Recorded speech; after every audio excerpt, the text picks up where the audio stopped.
মুশরিকদেরকে আল্লাহ তাআলা কতটা অপছন্দ করেন আল্লাহ তাআলা আমাদেরকে ঘোষণা দিচ্ছেন, ইয়া আইয়ুহাল্লাযীনা আমানু, ও ঈমানদাররা, ইন্নামাল মুশরিকুনা নাজাস, শুনে রাখো কান খুলে, যেই মানুষগুলা আল্লাহ তাআলার সাথে শরীক করে, আল্লাহ তাআলার সাথে কাউকে শরীকানা স্থাপন করে, ওই ইন্নামাল মুশরিকুনা নাজাস, ওই মানুষগুলা পবিত্র না, আল্লাহ তাআলার কাছে ওই মানুষগুলা নাপাক। কেমন নাপাক? বলেন, কুকুর পাক না নাপাক? একটু জোরে বলেন না, পাক না নাপাক? শুকর, জঙ্গলি পাক না নাপাক? নাপাক। কুকুর যেরকম নাপাক, শুকর যেরকম নাপাক, পায়খানা যেরকম নাপাক, আল্লাহ তাআলার কোরআন বলে সূরাতুত তাওবার 28 নম্বর আয়াত, ইন্নামাল মুশরিকুনা নাজাস, মুশরিকটা, প্রত্যেকটা মুশরিক এক একটা নাপাক। মুশরিক মানেই নাপাক, যে আল্লাহ তাআলার সাথে শরীক করবে সে নাপাক, সে পাক না। তাহলে বলেন, নাপাকের সাথে যেই ঈমানদার, একজন পবিত্র ঈমানদারের সাথে তো খুব গভীর সম্পর্ক হইতে পারে নাকি বলেন? পায়খানার সাথে মানুষের খুব গভীর সম্পর্ক হইতে পারে, মাখায় নিবে নাকি? কুকুরের সাথে উতপ্রোত ভাবে জড়ায় নিবে, জড়ায় থাকবে, এটাই তো মুসলমানদের কাজ নাকি? শুকরের সাথে, কোন নাপাকের সাথে ঈমানদার মুসলমান জড়াইতে পারে না। নাপাকের সাথে নাপাকি জড়িত হয়। পায়খানার মধ্যে ভালো জিনিস পড়ে না, একবারে গান্দা মাছি গিয়ে দেখেন ভনভন করে।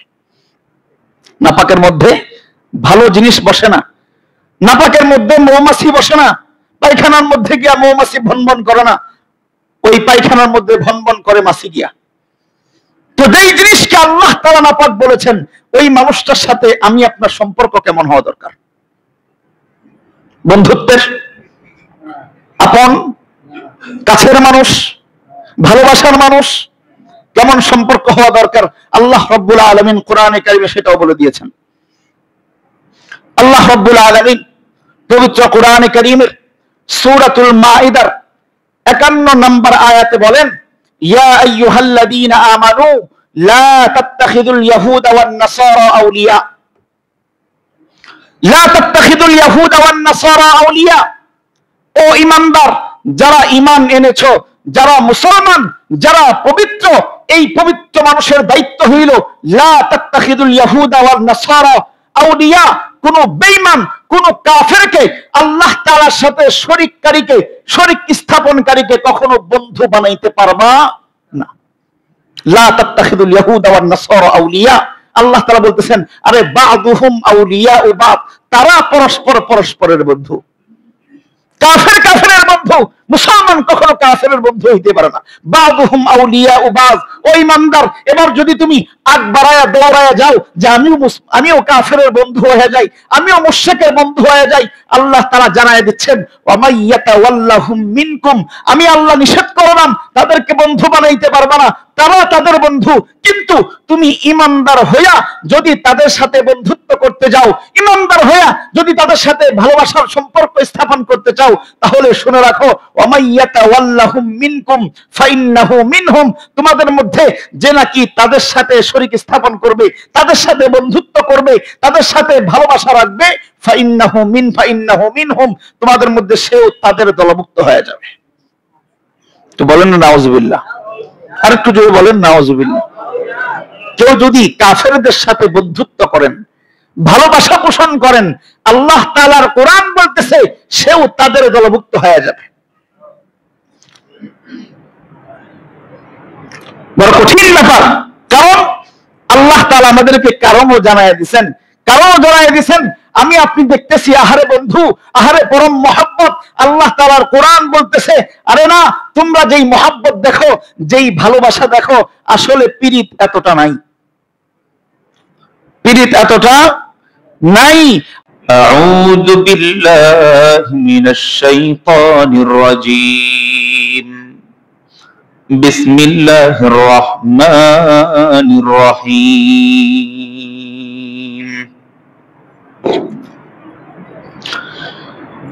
ইয়া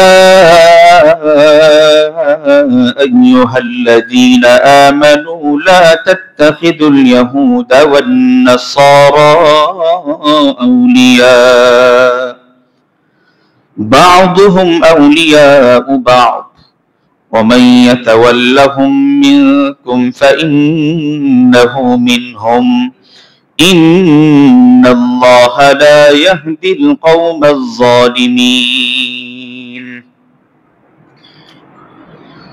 وقال تعالى في آية أخرى: يا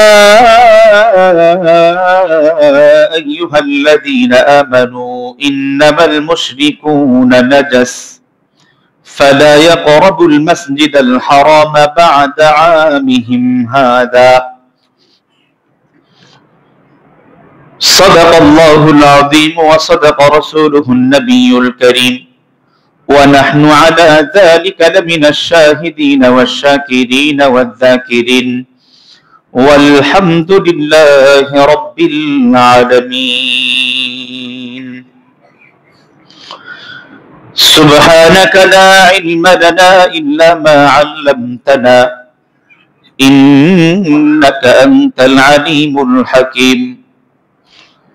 وسبحانك لا فهم لنا إلا ما فهمتنا إنك أنت العزيز الكريم.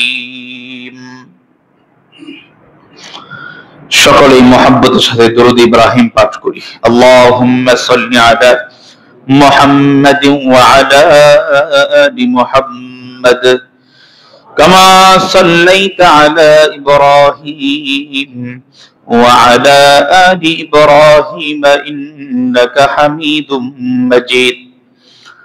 اللهم بارك على محمد وعلى آل محمد كما باركت على إبراهيم وعلى آل إبراهيم إنك حميد مجيد.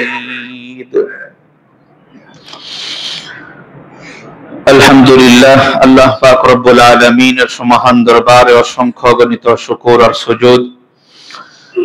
যে মহান রব্বুল আলামিন বড় ইহসান করে, মায়া করে, মেহেরবানি করে দীর্ঘ এক সপ্তাহ পর পবিত্র জুমার দিন জুমার মসজিদে আসার বসার তৌফিক দান করেছেন। জুমার পূর্বে কোরআন ও হাদিস থেকে কিছু সময় কিছু কথা বলা এবং শোনার সুযোগ করে দিয়েছেন। এজন্য দিল থেকে রব্বে করিমকে শুকরিয়া জানাই, চিৎকার মেরে বলি আলহামদুলিল্লাহ।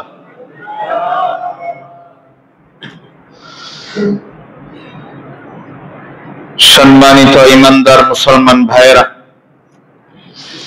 আল্লাহ রাব্বুল আলামিন দুনিয়াতে আমাদেরকে যতগুলো নিয়ামত দিয়েছেন,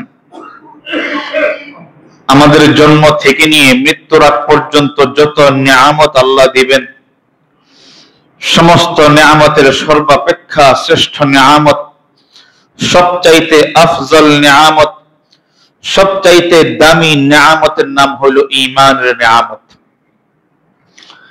আল্লাহ তাআলা আমাদেরকে ঈমান নামক দৌলত দিয়েছেন, ঈমান নামক সম্পদ দিয়েছেন, ঈমান নামক মর্যাদাপূর্ণ এক বস্তু আমাদেরকে দান করেছেন। এর চাইতে দামি নিয়ামত, এর চাইতে দামি সম্পদ আমাদের জিন্দেগিতে আর নাই। যদি বলি ঈমান কত বড় নিয়ামত, কেমন বড় দৌলত এই ঈমান, আল্লাহর হাবিব সাল্লাল্লাহু আলাইহি ওয়াসাল্লাম হাদিসে পাকের মধ্যে ইরশাদ করেন, হযরত আনাস ইবনে মালিক রাদিয়াল্লাহু তাআলা আনহু থেকে রওয়ায়াত, নবীজি সাল্লাল্লাহু আলাইহি ওয়াসাল্লাম বলেন, লা তাকুমুস সাআহ লা তাকুমুস সাআহ হাত্তা লা ইউকালা ফিল আরদি আল্লাহ আল্লাহ। আল্লাহর হাবিব বলতেছেন, যতক্ষণ পর্যন্ত দুনিয়াতে একজন মানুষ, একজন ইমানদার আল্লাহ আল্লাহ বলনেওয়ালা থাকবে, ততদিন পর্যন্ত আল্লাহ তাআলা এই দুনিয়াকে ধ্বংস করবেন না। বলেন না সুবহানাল্লাহ। দুনিয়া ধ্বংস করবেন না মানে এই আসমানটা দুনিয়াতে ভেঙে পড়বে না। ওই যে আল্লাহ তাআলা সূর্য ফিট করেছেন, লাইট দিয়েছেন দিনকে আলোকিত করার জন্য, ওই সূর্যটা দুনিয়াতে খসে পড়বে না। ওই যে রাতের অন্ধকারকে ঝলমলে করার জন্য আল্লাহ তাআলা চাঁদ দিয়েছেন জ্যোৎস্না দেওয়ার জন্য, ওই চাঁদটা দুনিয়াতে খসে পড়বে না। লক্ষ কোটি তারকা দিয়ে আল্লাহ তাআলা যে আসমানকে সাজিয়েছেন, সেই আসমান থেকে তারকাগুলো খসে খসে পড়বে না। আল্লাহ তাআলা জমিনকে টিকানোর জন্য যেই বিশাল বিশাল পর্বতমালা দিয়েছেন, এই পর্বতমালাগুলো ছিন্ন ভিন্ন হবে না। আল্লাহ তাআলা যত মানুষ, যত মাখলুকাত তৈরি করতেছেন, করবেন, একটা মাখলুক জন্ম নেওয়া বন্ধ হবে না। মানুষগুলো তার শ্বাস প্রশ্বাস হারাবে না, নদীগুলো তার প্রবাহ হারাবে না, সাগরগুলো তার উত্তাল তরঙ্গ হারাবে না, ততক্ষণ পর্যন্ত যতক্ষণ পর্যন্ত একজন ঈমানদার আল্লাহ আল্লাহ বলতে থাকবে। তার মানে প্রথম আসমান, দ্বিতীয় আসমান, তৃতীয় আসমান, এভাবে সপ্ত আসমান, এক জমিন, দুই জমিন, তৃতীয় জমিন, এভাবে সপ্ত জমিন, সব কিছু টিকে আছে একজন ঈমানদারের ঈমানের কারণে। একজন ঈমানদারের ঈমানের কারণে। গোটা দুনিয়ার যেই দাম, গোটা দুনিয়ার যত দাম, সাত আসমানের যত দাম, সাত জমিনের যত দাম, দুনিয়াতে যত মাখলুকাত আল্লাহ তৈরি করেছেন, যত মানুষ আল্লাহ তৈরি করেছেন, যত পাখি আল্লাহ তৈরি করেছেন, যত পশু আল্লাহ তৈরি করেছেন, যত প্রাণী আল্লাহ তৈরি করেছেন, যত দামি দামি খনিজ সম্পদ আল্লাহ তৈরি করেছেন, সব কিছু টিকে আছে একজন ঈমানদারের ঈমানের কারণে। অতএব বোঝা গেল দুনিয়ার সমস্ত আসবাব, দুনিয়ার নিচের সমস্ত আসবাব, আসমানের সমস্ত আসবাব, সমস্ত ফেরেশতা, সব কিছুর দাম যেখানে, একজন ঈমানদারের একটা ঈমানের দাম তার চাইতে বেশি। ঈমানের দাম, ঈমানের পাওয়ার কত বেশি। ঈমান এত মূল্যবান সম্পদ। একবার পয়গম্বর মুসা আলাইহিস সালাতু ওয়াস সালাম, আল্লাহ তাআলা যেই ঈমানের সংজ্ঞা আমাদেরকে দিয়েছেন, যেই ঈমানের তাসবিহ আমাদেরকে দিয়েছেন, যে ঈমানের পাঠ কালেমা তাইয়্যিবা লা ইলাহা ইল্লাল্লাহ আমাদেরকে দান করেছেন, এর দাম কত, এই ঈমানের পাওয়ার কত একটু বোঝার চেষ্টা করি। আল্লাহ তাআলার জলিল কদর পয়গম্বর মুসা আলাইহিস সালাতু ওয়াস সালাম একবার আল্লাহ তাআলার কাছে আবেদন করলেন, আরজি পেশ করলেন, রব্বুল আলামিন, আমাকে তো আপনি ভালোবাসেন, নবী বানিয়েছেন, তো আপনি আমাকে এমন একটা তাসবিহ দান করেন, এমন একটা জিকির দান করেন, যেই দামি জিকির আপনি দুনিয়াতে আর কাউকে দেননি। যেই দামি জিকির দিয়া, যেই দামি তাসবিহ দিয়া আমি মুসা আপনি রবকে স্মরণ করব, আপনি রবকে ডাকবো, এরকম একটা স্পেশাল জিকির, স্পেশাল একটা কালেমা আমি নবীকে দান করেন। পয়গম্বর মুসা আল্লাহ তাআলার কাছে আবেদন করলেন, আল্লাহ রাব্বুল আলামিন জ্বালায়া দিলেন, ও মুসা তুমি স্পেশাল কালেমা চাও, স্পেশাল বাক্য চাও, স্পেশাল তাসবিহ চাও, তুমি পড়ো লা ইলাহা ইল্লাল্লাহ। বলেন না সুবহানাল্লাহ। কেমন কালেমা এটা? স্পেশাল কালেমা। পয়গম্বর মুসা আলাইহিস সালাম আল্লাহ তাআলার কাছে বললেন, মালিক এটা কেমন তাসবিহ দিলেন? এটা তো সবাই জানে, এটা তো প্রত্যেকটা উম্মত জানে। আদম আলাইহিস সালাতু ওয়াস সালামের উম্মত থেকে নিয়ে শুরু করে আমি মুসার প্রত্যেকটা উম্মতের কাছে এর তালকিন আছে, এর জিকির আছে, এটা সবাই জানে। তাহলে আমি তো চাচ্ছিলাম স্পেশাল একটা জিকির। আল্লাহ রাব্বুল আলামিন জানায় দিলেন, ও মুসা তুমি কি জানো এই লা ইলাহা ইল্লাল্লাহর দাম কত? তুমি কি জানো এটার দাম আল্লাহ তাআলা, আমি আল্লাহর কাছে কত দামি? এটার কত মূল্য তোমার কি জানা আছে?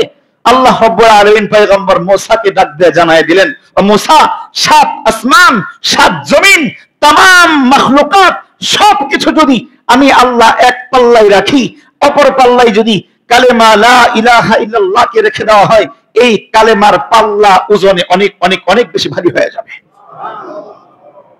কত দামি কালেমা! ঈমানের মন্ত্র লা ইলাহা ইল্লাল্লাহ, এটা হলো কালেমার মন্ত্র, ঈমানের মন্ত্র। এর মাধ্যমেই ঈমান আনতে হবে। আপনি যত বড় মুত্তাকি হন, যত বড় তাকওয়াওয়ালা হন, যত বড় বেশি ভালো কাজ করেনওয়ালা হন, এই কালেমা না ডিঙায় আপনি ঈমানদার হইতে পারবেন না। এই কালেমা পড়ে তারপরে যাইতে হবে। আমরা ঈমান পড়েছি আমানতু বিল্লাহি ওয়া মালাইকাতিহি ওয়া কুতুবিহি ওয়া রুসুলিহি ওয়াল ইয়াউমিল আখিরি ওয়াল কদরি খাইরিহি ওয়া শাররিহি মিনাল্লাহি তাআলা ওয়াল বাসি বাদাল মাউত। এটা হলো ঈমানের একটা সার সংক্ষেপ সংজ্ঞা। আমি আল্লাহ তাআলাকে মানলাম, আল্লাহ তাআলার ফেরেশতাদেরকে মানলাম, কিতাবগুলোকে মানলাম, পয়গম্বরদেরকে মানলাম, পরকালের যে বিচার হবে আমাদেরকে আল্লাহ তাআলার সামনে আবার দাঁড়াতে হবে, সবকিছু মানলাম। এবার একটু এই ঈমানের উপর একটু বুঝে উত্তর দেন। কোন মানুষ যদি লা ইলাহা ইল্লাল্লাহ না মানে, আল্লাহ এক এটা মানে না, কিন্তু পয়গম্বরদেরকে বিশ্বাস করে, কিতাবগুলোকে বিশ্বাস করে, আসমানের ফেরেশতাদেরকে বিশ্বাস করে, কিয়ামতে যে জবাবদিহিতা আছে এটাও বিশ্বাস করে, কিন্তু আল্লাহ তাআলা যে এক এটা মানে না, বলেন লোকটা কি ঈমানদার না বেঈমান? আরেকটু জোরে বলেন, ঈমানদার না বেঈমান? তার মানে ঈমানের মূল মন্ত্রই হইল লা ইলাহা ইল্লাল্লাহ, আল্লাহ ছাড়া কেউ নাই, এই কথা বিশ্বাস হল ঈমানের প্রথম মন্ত্র। আল্লাহ ছাড়া কেউ নেই, এজন্যই তো কালিমার মধ্যে আল্লাহ তাআলা কি বলছেন? লা ইলাহা ইল্লাল্লাহ। তুমি বলো লা ইলাহ, কোন ইলাহ নাই, কোন মাবুদ নাই, কোন উপাস্য নাই, ইল্লাল্লাহ, একমাত্র আল্লাহ তাআলা ছাড়া। আগে আল্লাহ তাআলা আমাদের দিল থেকে গায়রুল্লাহকে বের করে দিচ্ছেন, কেউ নাই, লা ইলাহ, কোন ইলাহ নাই, কোন ইলাহ নাই, কোন মাবুদ নাই, কোন উপাস্য নাই, তারপরে বলো ইল্লাল্লাহ, আল্লাহ আছেন। আল্লাহ তাআলা তো এভাবে বলতে পারতেন আল্লাহু লা ইলাহা ইল্লাহু, অর্থ একই। লা ইলাহা ইল্লাল্লাহর যে অর্থ, আল্লাহু লা ইলাহা ইল্লাহু একই অর্থ। বলো আল্লাহ তাআলা এক, আল্লাহ ছাড়া কোনো মাবুদ নাই। বলো আল্লাহ তাআলা এক, আল্লাহ ছাড়া কোনো মাবুদ নাই। আল্লাহর নামটাকে আল্লাহ আগে আনতে পারতেন, কালেমা এইভাবেও হইতে পারতো, কিন্তু আল্লাহ না, এভাবে না। আগে দিল থেকে গায়রুল্লাহকে বের করো, আগে আল্লাহ তাআলা ছাড়া যা কিছু দিলের ভিতরে আছে আগে বহিষ্কার করো, তারপরে আমি আল্লাহকে এককভাবে ঢুকায় নাও।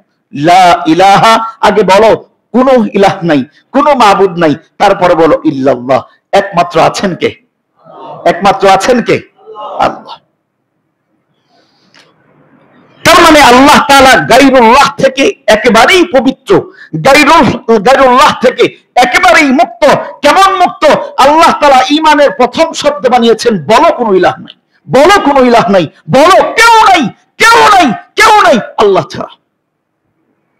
আগে দিল থেকে সব বের করতে হবে, কারণ আল্লাহ তাআলা সবচাইতে বেশি ঘৃণা করেন, আল্লাহ তাআলা সবচাইতে বেশি অপছন্দ করেন আল্লাহ তাআলার সাথে কাউকে শরীক করা, সবচাইতে বেশি ঘৃণা করেন।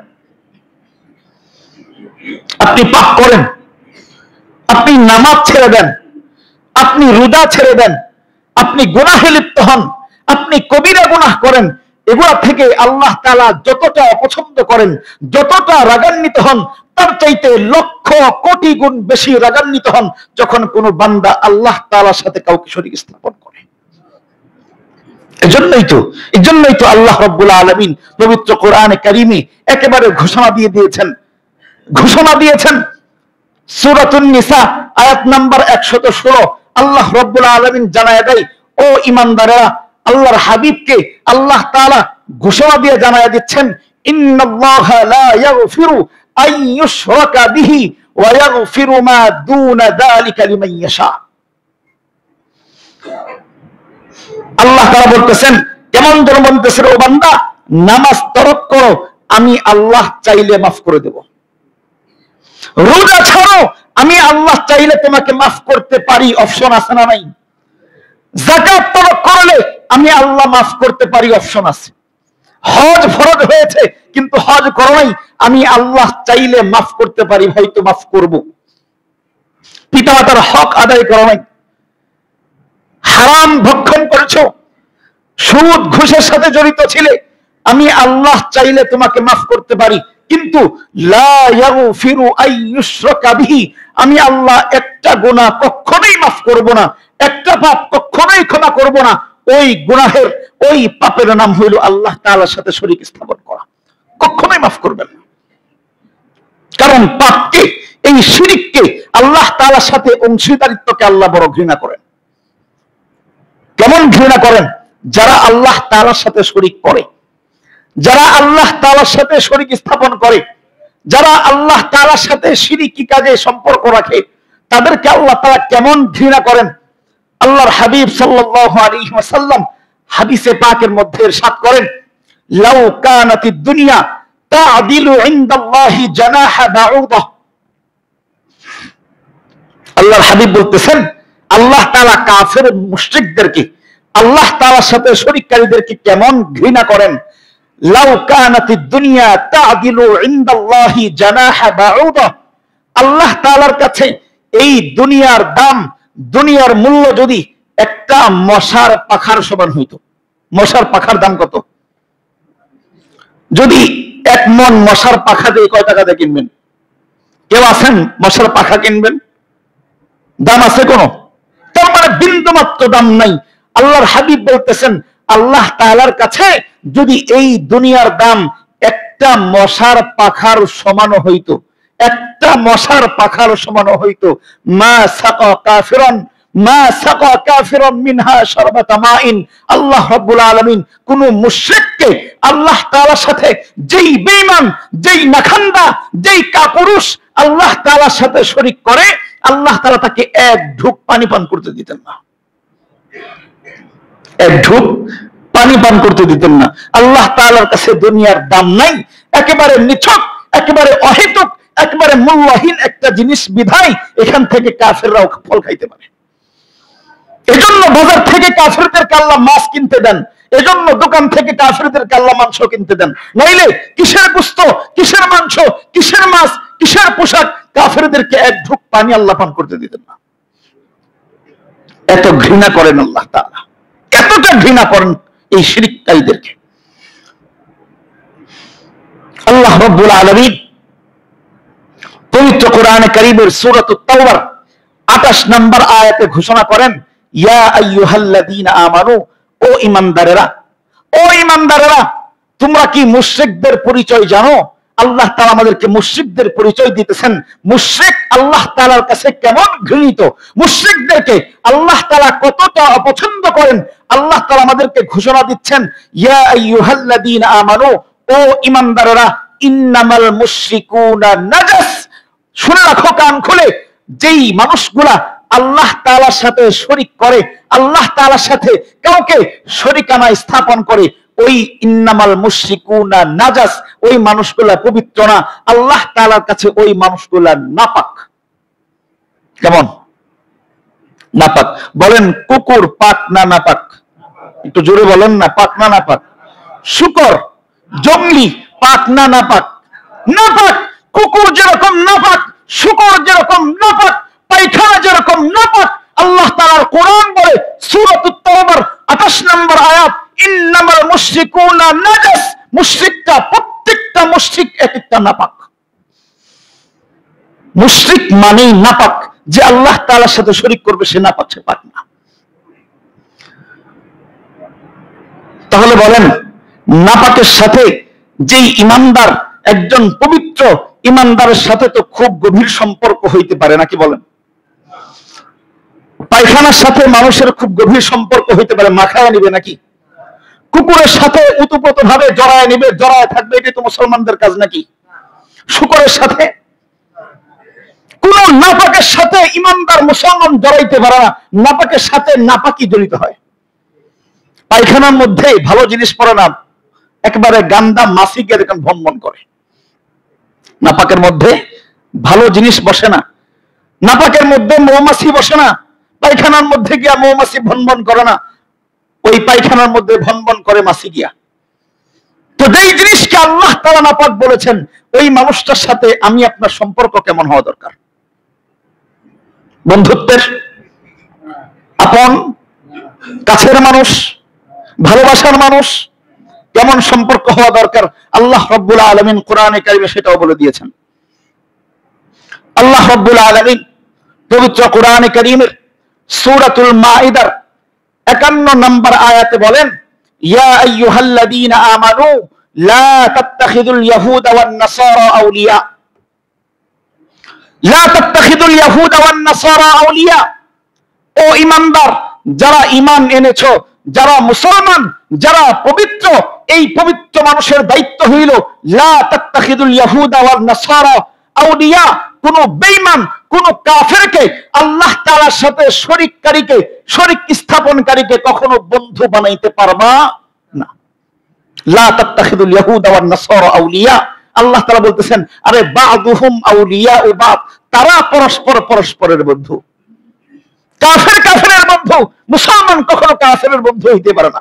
বা'দুহুম আউলিয়া ও বা'দ। ও ঈমানদার, এবার যদি তুমি আগ বাড়ায়া দৌড়ায়া যাও যে আমিও কাফেরের বন্ধু হয়ে যাই, আমিও মুশরিকের বন্ধু হয়ে যাই, আল্লাহ তাআলা জানায় দিচ্ছেন ওয়া মাইয়াতাওয়াল্লাহুম মিনকুম, আমি আল্লাহ নিষেধ করলাম তাদেরকে বন্ধু বানাইতে পারবে না, তারা তাদের বন্ধু। কিন্তু তুমি ঈমানদার হইয়া যদি তাদের সাথে বন্ধুত্ব করতে যাও, ঈমানদার হইয়া যদি তাদের সাথে ভালোবাসার সম্পর্ক স্থাপন করতে চাও, তাহলে শুনে রাখো ওয়া মাইয়াতাওয়াল্লাহুম মিনকুম ফাইন্নাহু মিনহুম, তোমাদের মধ্যে যে নাকি তাদের সাথে শরীক স্থাপন করবে, তাদের সাথে বন্ধুত্ব করবে, তাদের সাথে ভালোবাসা রাখবে, ফাইন্নাহু মিনহুম, তোমাদের মধ্যে সেও তাদের দলভুক্ত হয়ে যাবে। তো বলেন না নাউজুবিল্লাহ, আর একটু জোরে বলেন নাউজুবিল্লাহ। কেউ যদি কাফেরদের সাথে বন্ধুত্ব করেন, ভালোবাসা পোষণ করেন, আল্লাহ তাআলার কোরআন বলতেছে সেও তাদের দলভুক্ত হয়ে যাবে। বড় কঠিন ব্যাপার, কারণ আল্লাহ তাআলা আমাদেরকে কারণও জানায় দিয়েছেন। আমি আপনি দেখতেছি, আহারে বন্ধু, আহারে পরম মহব্বত, আল্লাহ তাআলার কোরআন বলতেছে আরে না, তোমরা যেই মহব্বত দেখো, যেই ভালোবাসা দেখো, আসলে পীড়িত এতটা নাই। আল্লাহ রাব্বুল আলামিন কোরআনে কারীমের সূরাতুল মাইদার 82 নম্বর আয়াতে বলতেছেন লাতাজিদান্না আশাদ্দান নাসি আদাওয়াতাল লিল্লাযীনা আমানুল ইয়াহুদা ওয়াল্লাযীনা আশরাকু। আল্লাহ তাআলা সিরিয়াল ধরে বলতেছেন, সিরিয়াল ধরে মুসলমানদের সবচাইতে, মনুষ্য জাতির মধ্যে মুসলমানদের সবচাইতে ঘোরতর শত্রুকে আল্লাহ রাব্বুল আলামিন বলতেছেন লাতাজিদান্না আশাদ্দান নাসি আদাওয়াতাল লিল্লাযীনা আমানু, ঈমানদারদের জন্য সবচাইতে কঠিন শত্রু যাকে পাবেন, আল্লাহ তাআলা তার হাবিবকে বলতেছেন সবচাইতে কঠিন যেই শত্রু, লাতাজিদান্না আশাদ্দান নাসি আদাওয়া, আশাদ্দ ইসমে তাফজিলের সিগা, সবচাইতে কঠিন শত্রু যে, সে হলো আল ইয়াহুদা। এক নম্বর কে? ইহুদি। দেখেন না কত বড় হারামি, ইসরায়েল কত বড় হারামি, দেখেন না? গোটা দুনিয়ার দিকে যেখানে কাফের বেঈমান, যেখানে নাসারা খ্রিস্টান রাষ্ট্র পর্যন্ত যেই জুলুমের বিরুদ্ধে দাঁড়ায়, এই হারামি, এই নিকম্মা, এই কুকুর শহরের চেয়ে নিকৃষ্ট এই ইসরায়েল দেখবেন তার মধ্যে বেশি জুলুম করে। গোটা দুনিয়া যেখানে একদিকে, এই হারামিরা একদিকে। কার বিরুদ্ধে বলেন? কার বিরুদ্ধে? মুসলমানের বিরুদ্ধে। এটা আল্লাহর কোরআন বলতেছে লাতাজিদান্না আশাদ্দান নাস আদাওয়াতাল লিল্লাযীনা আমানুল ইয়াহুদা। এক নাম্বার শত্রু হলো ইহুদি, সবচাইতে কঠিন শত্রু। এরপরে আল্লাহ তাআলা বলতেছেন ওয়াল্লাযীনা আশরাকু।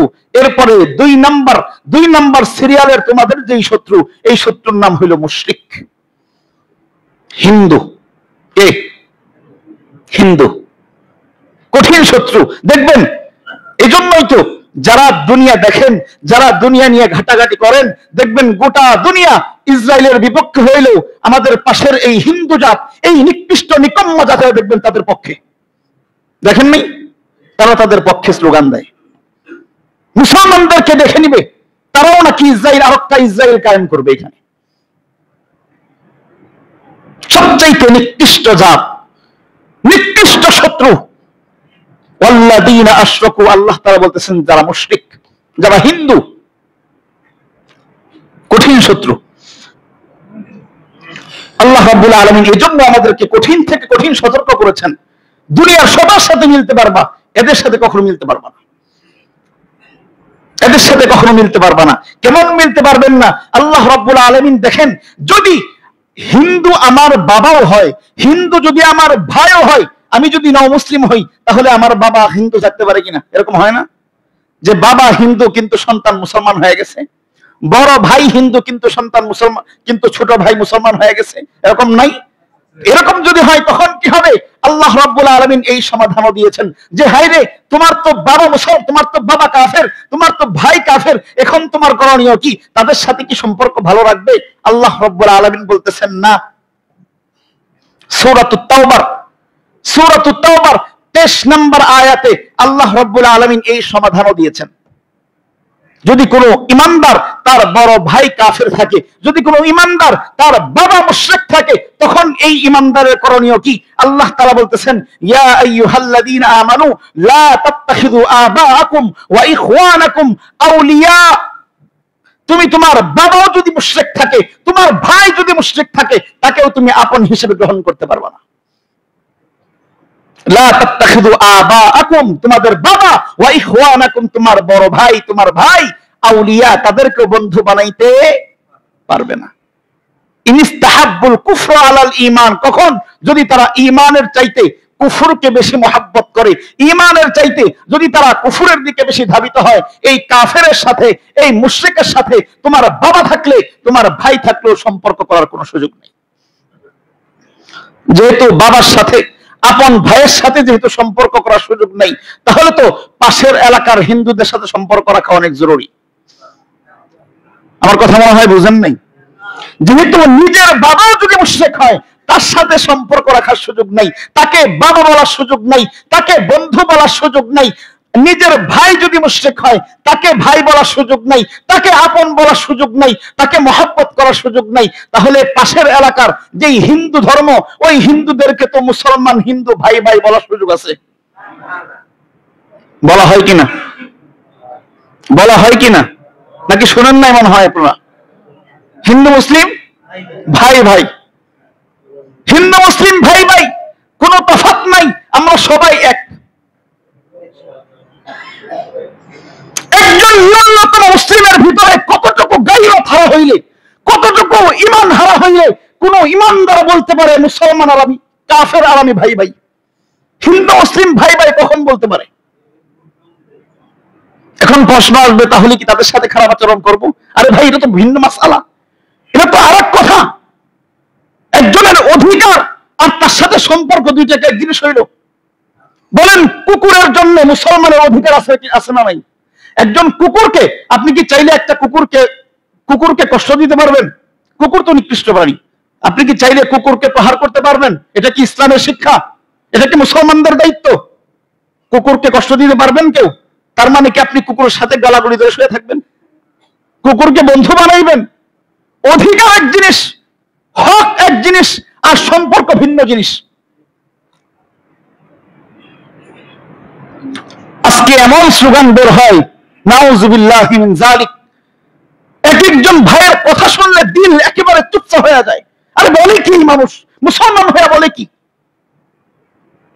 মুসলমানের রোজা, হিন্দুর পূজা, মুদ্রার এপিট ওপিট। কে শুনেন নাই? কে বলছে আমার দরকার নেই? কে বললো আমার দরকার নেই? একজন মুসলমান কেন বলবে এই কথা?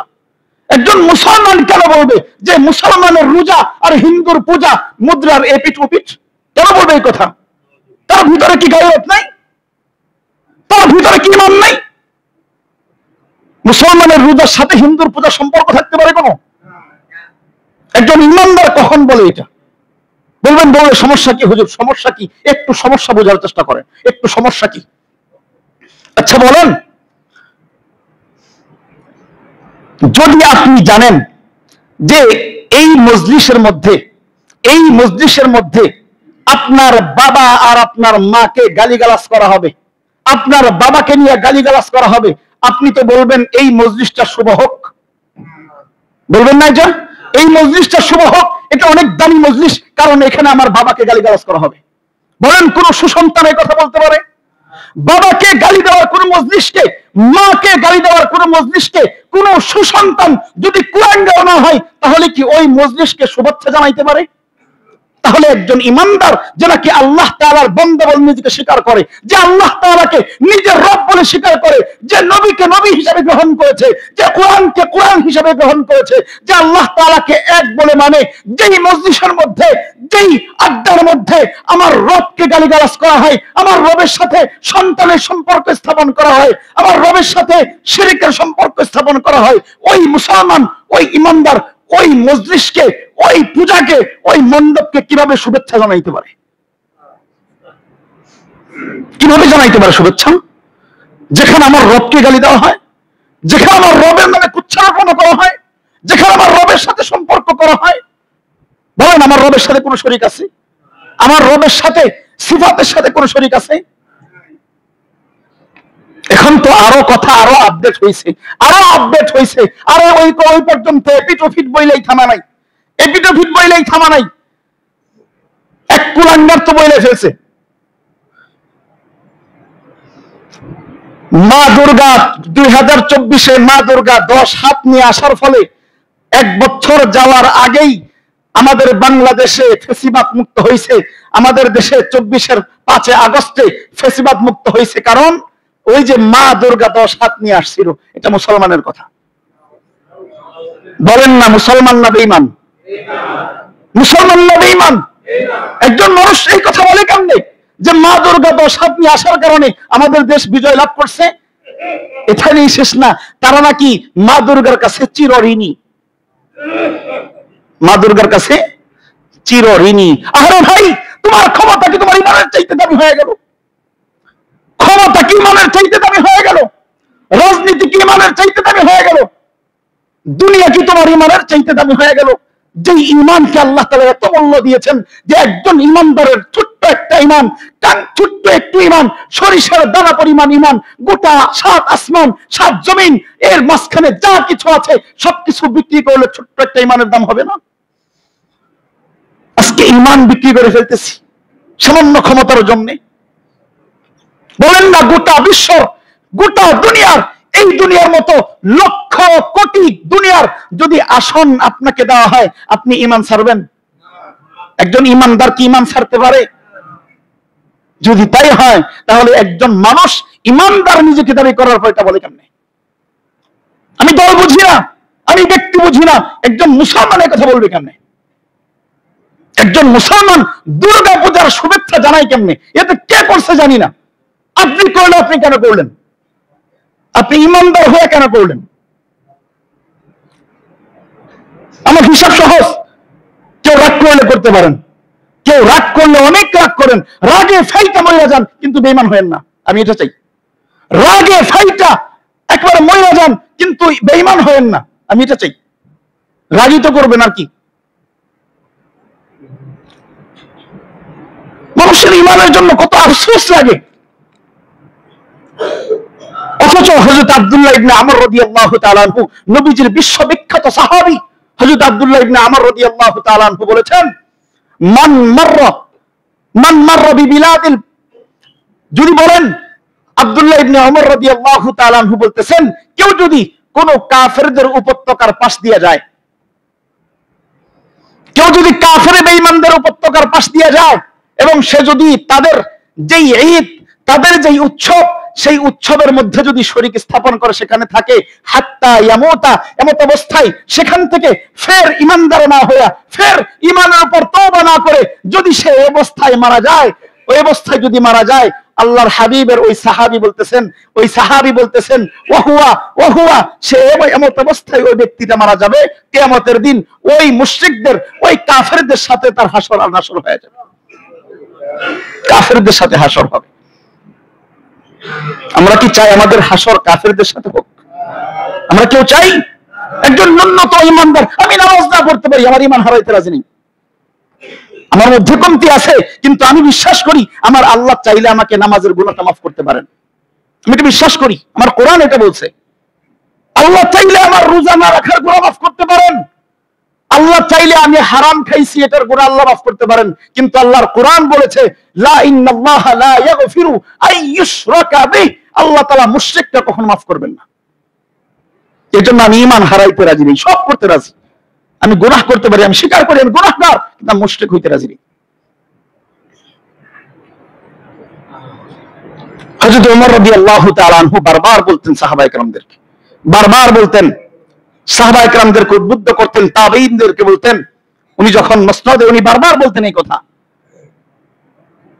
ইজতানিবু আদা আল্লাহি ফি আয়াদিহিম, ও মুসলমান, ও ঈমানদারের দল, তোমরা কখনো কাফের বেঈমানদের কোন অনুষ্ঠানে ঢুকবা না, কাফের বেঈমানদের অনুষ্ঠানে কখনো ঢুকবা না। হযরত ওমর ফারুক রাদিয়াল্লাহু তাআলা আনহু বলতেছেন, ফাইন্না সুখতাতা তানজিলু আলাইহিম, কারণ তাদের উপর সর্বক্ষণ আল্লাহ তাআলার পক্ষ থেকে গজব নাজিল হইতে থাকে। যদি গজব নাজিল হয় তাহলে আমি আপনি ওই গজবের জায়গায় যাই কেমনে? আমার ঈমানকে আমাকে আটকায় না, আমার ঈমানকে আমাকে বাধা দেয় না। যারা তুই ঈমানদার, তুই ওইখানে কিভাবে যাবি যেখানে গেলে আল্লাহর গজব সর্বদা নাজিল হয়? তুই এখানে কিভাবে যাবি যেখানে গেলে আল্লাহর হাবিব অসন্তুষ্ট হয়? তুই সেই মজলিসে কিভাবে যাবি যেই মজলিসে তোর রবকে সর্বদা সর্বক্ষণ গালিগালাজ করা হয়? আমার ঈমানকে আমাকে বাধা দেয় না? আমার কি এতটুকু ঈমান নাই? আমার কি গায়রত নাই ঈমানের এতটুকু? আল্লাহ রাব্বুল আলামিন কোরআনে কারীমের সূরাতুশ শুআরার 24 নম্বর আয়াতে বলেন, ওয়াল্লাযীনা লা ইয়াশহাদুনা যুর, ওয়াল্লাযীনা লা ইয়াশহাদুনা যুর। ঈমানদারের একটা বৈশিষ্ট্য হইল, ঈমানদারের অন্যতম একটা গুণ হইল, সে কখনো হারাম মজলিসে ঢুকবে না। হযরত তাউস রাহমাতুল্লাহি আলাইহি সহ অসংখ্য মুফাসসিরিনে কেরাম লিখেছেন, এই আয়াতের মাধ্যমে আল্লাহ তাআলা কাফের বেঈমানদের উৎসব, কাফের বেঈমানদের পূজা মণ্ডপে যাওয়া সম্পূর্ণরূপে হারাম করে দিয়েছেন, সম্পূর্ণরূপে হারাম করে দিয়েছেন, কোনো সুযোগ নাই। ওয়াল্লাযীনা লা ইয়াশহাদুনা যুর ওয়া ইযা মাররু বিল-লাগযি মাররু কিরামা, যখন ঈমানদার যখন হাঁটে, যদি পাশে কোথাও এরকম অবস্থা দেখে, সে মাথা নিচু করে তার অবস্থা ঠিক রেখে, তার ঈমানের গায়রত ঠিক রেখে সে চুপি চুপি সারা এখান থেকে বিদায় হয়ে যায়, বিদায় হয়ে যায়। এটা ঈমানদারের দায়িত্ব, ঈমানদারের দায়িত্ব এটা না পূজা মণ্ডপে গিয়ে প্রসাদ খাবে। কি খায় না এখন মানুষ? বলবেন এটা সমস্যা কি? প্রসাদ খাইতেছে, আহারে হিন্দু মুসলিম কি হৃদ্যতা, কি মহাব্বত, কি ভালোবাসা, কি প্রেম! আপনি বলতেছেন প্রেম, আল্লাহ বলতেছেন হারাম। হালাল খাবার খাইলে সমস্যা কি? হ্যাঁ, খাইলে সমস্যা আছে, আল্লাহর কোরআন বলছে, আমি বলি নাই। আল্লাহর কোরআন এটাকে হারাম বলেছেন। সূরাতুল মাইদা আয়াত নাম্বার 3, আল্লাহ রাব্বুল আলামিন কয়েকটা হারাম জিনিসকে উল্লেখ করে বলতেছেন, হুররিমাত আলাইকুমুল মাইতাতু ওয়াদ-দামু ওয়া লাহমুল খিনজির ওয়া মা উহিল্লা লিগাইরিল্লাহি বিহি। স্পষ্ট আয়াত, এখানে কোনো কারচুপির সুযোগ নাই, ব্যাখ্যার কথা না। আল্লাহ স্পষ্ট বলতেছেন, হুররিমাত আলাইকুমুল মাইতা, ও উম্মত, ও বান্দা, তোমাদের জন্য আমি আল্লাহ হারাম করেছি হুররিমাত আলাইকুমুল মাইতাতু, এক নাম্বার মৃত প্রাণী। মৃত প্রাণী খাওয়া যায় না হারাম? হুররিমাত আলাইকুমুল মাইতাতু, এক নাম্বার মৃত প্রাণী আমি আল্লাহ তোমাদের জন্য হারাম করেছি। ওয়াদ-দামু, দুই নাম্বার প্রবাহিত রক্ত, রক্ত খাওয়া যায়? প্রবাহিত রক্ত আমি আল্লাহ হারাম করেছি। ওয়া লাহমুল খিনজির, ওয়া লাহমুল খিনজির, শূকরের গোশত, শূকরের মাংস তোমাদের জন্য হারাম করেছি। 4 নাম্বার আল্লাহ তাআলা বলতেছেন, ওয়া মা উহিল্লা লিগাইরিল্লাহি বিহি, আল্লাহ তাআলাকে ব্যতীত অন্য উপাস্যদের জন্য, অন্য দেব দেবীর জন্য যেই খাবার কুরবানি করা হয়, যেই খাবার উৎসর্গ করা হয়, যেই ভোগ দেওয়া হয়, ওই ভোগ তোমাদের জন্য আমি আল্লাহ হারাম করে দিয়েছি। এখন আপনি খান, আমার কি বলেন? আপনি বলতেছেন, আরে আমি তো আপেল খাইতেছি, সমস্যা কি? আরে সমস্যা কি? আপনি তো হারাম খাচ্ছেন। কেমন হারাম? কেমন হারাম? আল্লাহ তাআলা শুকরকে যেই আয়াতে যেই অংশে হারাম করেছেন, ঠিক একই আয়াতে ওই গায়রুল্লাহর দেওয়া প্রসাদকে একই আয়াতে হারাম করেছেন। তার মানে ওই গায়রুল্লাহর দেওয়া প্রসাদ খাওয়া যেই কথা, শুকরের গোশত খাওয়া ঠিক একই কথা, একই কথা, তফাৎ কিছুই নাই। আপনি মজা করে খাচ্ছেন আপেল, আর আপনি তো শুকরের গোশত খাচ্ছেন, শুকরের মাংস খাচ্ছেন। ঘৃণ্য মুসলমান, লজ্জা পাওয়া মুসলমান, নিকৃষ্ট মুসলমান, যারা কি কাফের বেঈমানদের মণ্ডপে গিয়া, আল্লাহ রাব্বুল আলামিনের শরীকের মণ্ডপে গিয়া কাফেরদের জন্য উৎসর্গিত, কাফের সেই দেবদেবীর জন্য উৎসর্গিত প্রসাদ খাওয়ার জন্য বসে থাকে। আপনি মনে করতেছেন তা ভিনদেশী মানুষের জন্য বলতেছি? এটা আমার দেশের মানুষ খায়, আমার দেশের মানুষ খায়, আমার দেশের মানুষ না, আমার দেশের মুসলমান খায়।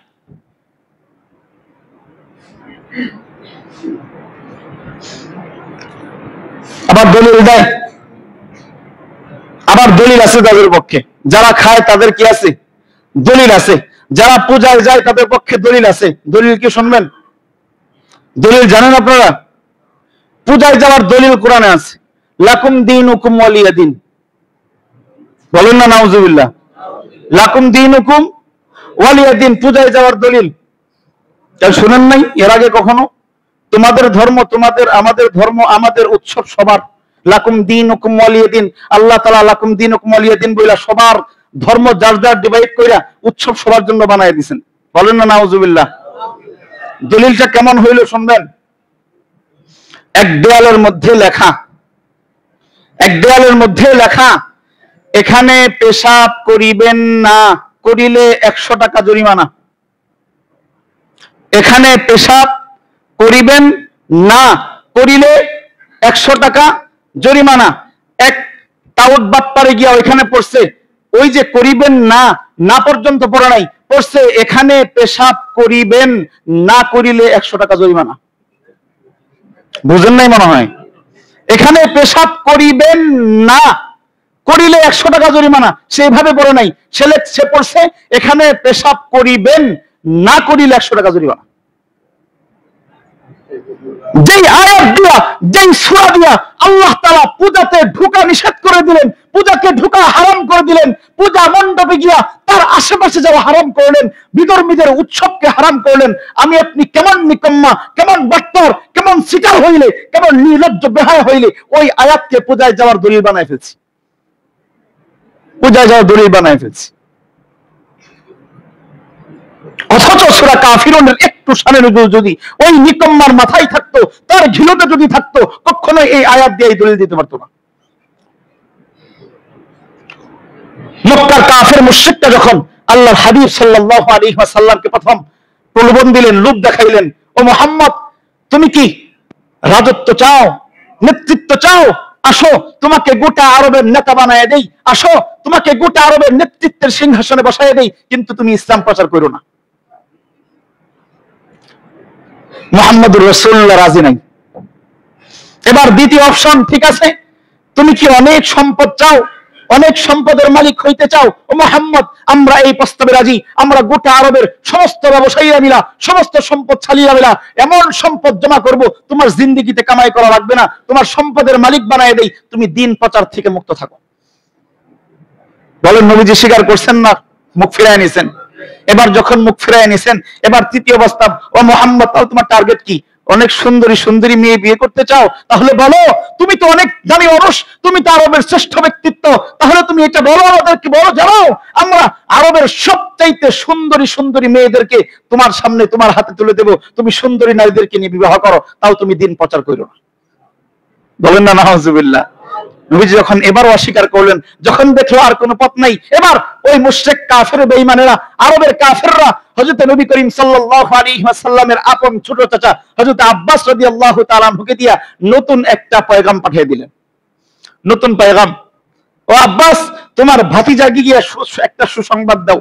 কি সুসংবাদ? তোমার ভাতিজাকে শোনায় দাও, ও মুহাম্মদ আমাদের পক্ষ থেকে কথা হইল, আমাদের পক্ষ থেকে শান্তি চুক্তি হইল যে তুমি তোমার দিন প্রচার করবা, কোনো সমস্যা নাই, আমরা আমাদের দিন প্রচার করব, সমস্যা নাই। তবে কথা হইল তুমিও আমাদের উপাসনায় আসবা, আমরাও তোমার উপাসনায় যাব, তোমার ওয়াজ নসিহত শুনবো, তুমিও আমাদের মন্দিরে আসবা, কোনো বিরোধিতা করতে পারবা না। বুঝেন নাই কথা? তুমি আমাদের মন্দিরে মাঝে মাঝে একটু আসবো, কি দিবা, আমরাও তোমার কাছে গিয়ে বলবো, একেবারে মিলামিশা একাকার, হিন্দু মুসলিম ভাই ভাই, হিন্দু মুসলিম এই প্রস্তাব, হিন্দু মুসলিম ভাই ভাই, তুমিও আসবা আমরাও যাব, মিলামিশা একাকার হয়ে থাকবো, কোনো ঝগড়া নাই, ফাসাদ নাই, আসো এভাবে চলি। প্রস্তাব সুন্দর না? প্রস্তাব সুন্দর না? আল্লাহ রাব্বুল আলামিন কোরআনে কারীমের একটা পূর্ণ সূরা নাযিল করে দিলেন। জিবরাইল আমিন আলাইহিস সালাতু ওয়াস সালাম নবীজির দরবারে হাজির হয়ে নবীজিকে জানাই দিলেন, ও মুহাম্মদ কাফের বেঈমানদের সামনে ঘোষণা দিয়া দেন, কুল ইয়া আইয়ুহাল কাফিরুন লা আ'বুদু মা তা'বুদুন ওয়ালা আনতুম আ'বিদুনা মা আ'বুদু ওয়ালা আনা আ'বিদুম মা আবাদতুম ওয়ালা আনতুম আ'বিদুনা মা আ'বুদ লাকুম দীনুকুম ওয়ালিয়া দীন। আল্লাহর হাবিব সাল্লাল্লাহু আলাইহি ওয়াসাল্লাম ব্যক্ত কণ্ঠে ঘোষণা করলেন, আল্লাহ তাআলা তো চাইলে নবীজিকে বিরত করতে পারতেন, যে নবী থাকেন, থাক, আপনি না করে দেন, আপনি যায়েন না। কিন্তু আল্লাহ তাআলা জানেন 1400-1500 বছর পরে বাংলাদেশ নামক একটা ভূখণ্ড আসবে। আল্লাহ জানেন কি জানেন না? আল্লাহ জানেন কিনা? আসবে। সেখানে কিছু মানুষ নেতৃত্বের লোভে, ক্ষমতার লোভে বিধর্মীদের মণ্ডপে গিয়া তাদের পোশাক খাবে, হাসবে, আর মাথায় টুপি লাগায় লাগায় বলবে হিন্দু মুসলিম ভাই ভাই, হিন্দু মুসলিম ভাই ভাই, এই কথা বলবে। আল্লাহ জানেন কি জানেন না? আল্লাহ জানেন। এজন্য আল্লাহ তাআলা কোরআনে কারিমে আয়াত দিয়ে জানায় দিলেন যে কিয়ামত পর্যন্ত যেহেতু কোরআন থাকবে, প্রত্যেকটা ঈমানদার এই কোরআনের অনুসরণ করে যেহেতু চলবে, মুসলমান থাকলে তাকে এই আয়াত মানতে হবে। আপনি জানায় দেন, কুল ইয়া আইয়ুহাল কাফিরুন, এই কাফির বেঈমান সম্প্রদায়, লা আ'বুদু মা তা'বুদুন, তোমরা যেই উপাস্যদের ইবাদত করো আমি মুহাম্মদ ওই উপাস্যদের ইবাদত করি না। লা আ'বুদু মা তা'বুদুন ওয়ালা আনতুম আ'বিদুনা মা আ'বুদ, তোমরা যেই দেবদেবীর পূজা করো আমি মুহাম্মদ তাদের পূজা করি না। ওয়ালা আনা আ'বিদুম মা আ'বাদতুম, আবার যদি না বুঝে, যদি ক্লিয়ার না হয়, এজন্য আবার আয়াত নাযিল করলেন, ওয়ালা আনা আ'বিদুম মা আ'বাদতুম, আমি নই তোমরা যাদের ইবাদত করো আমি তাদের দলভুক্ত নই। আমি কখনোই তোমাদের ভিতরে যাব না, কখনোই তোমাদের উপাসনায় যাব না। ওয়ালা আনতুম আ'বিদুনা মা আ'বুদ, কারণ তোমরা যাদের ইবাদত করো আমি তার ইবাদত করি না। লাকুম দীনুকুম ওয়ালিয়া দীন, তোমাদের ধর্ম তোমাদের, আমি মুহাম্মদের ধর্ম আমার। কারণ আমার ধর্মে তোমরা আসো আর না আসো, তোমার ধর্মে যাওয়ার কোনো সুযোগ নেই। কিন্তু দলিল কি? কিসের দলিল বলেন? ধর্ম যার যার উৎসব। বলেন উৎসব কি সবার না যার যার? উৎসব সবার না যার যার? যদি তাই হয়, যদি উল্টা হয় যে ধর্ম যার যার উৎসব সবার, কই এই স্লোগান তো কোরবানির সময় দেন না, এই স্লোগান তো ঈদুল ফিতরে আসে না, এই স্লোগান তো লাইলাতুল বারাতে আসে না, এই স্লোগান তো লাইলাতুল কদরতে কখনো মসজিদের মধ্যে কোনো হিন্দুকে দেখলাম না। হিন্দু মুসলিম ভাই ভাই, ধর্ম যার যার উৎসব সবার, ওটা আমাদের উৎসব না? আরে ওটা পরে, আজকে জুমার দিন, এটা মুসলমানদের জন্য উৎসব কিনা? কি মুসলমানদের জুমার দিন উৎসব কিনা? আর জুমাতু ঈদুল উসবু, আর জুমাতু ঈদুল উসবু, মুসলমানদের জন্য সাপ্তাহিক আনন্দের, সাপ্তাহিক উৎসবের দিন হলো জুমার দিন।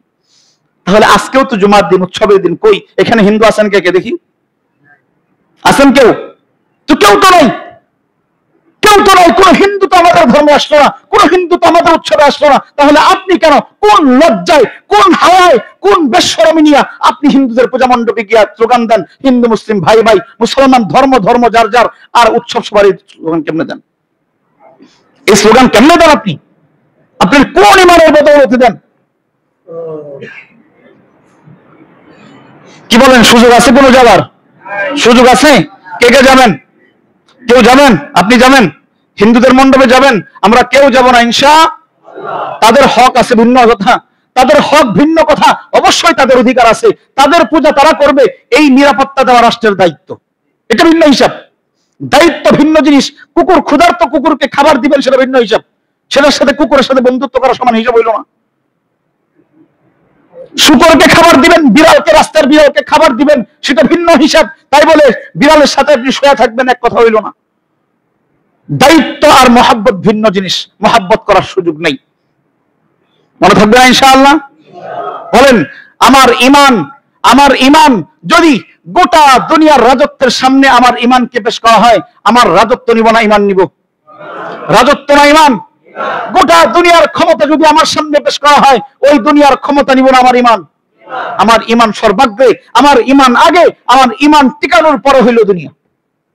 ক্ষমতার জন্য ইমান বিক্রি করা যাবে না। সাবধান মুসলমান, ক্ষমতার জন্য ইমান বিক্রি করা যাবে না। ক্ষমতার জন্য নিজের ইমানিত্ব, মুসলিমত্ব বিক্রি করা যাবে না। পাওয়ারের জন্য ইমান বিক্রি করা যাবে না। আমি রাজনৈতিক অরাজনৈতিক বুঝি না। আপনি ইমান ঠিক, তারপরে দুনিয়া। আগে ইমান ঠিক, তারপরে দুনিয়া। আমার কথা কি কেউ গায়ে মাখাইলে আমার কোনো দোষ আছে? আমার দোষ দেওয়ার আগে কোরআন নিয়ে ওই আয়াতগুলো কাটবেন, তারপর আমার দোষ দিবেন। যদি আমার কোনো দোষ হয়ে থাকে আমার বক্তব্যে, আগে কোরআনের আয়াতগুলো কেটে নিয়ে আসবেন, আমি আমার দোষ স্বীকার করব, স্যালেন্ডার করব।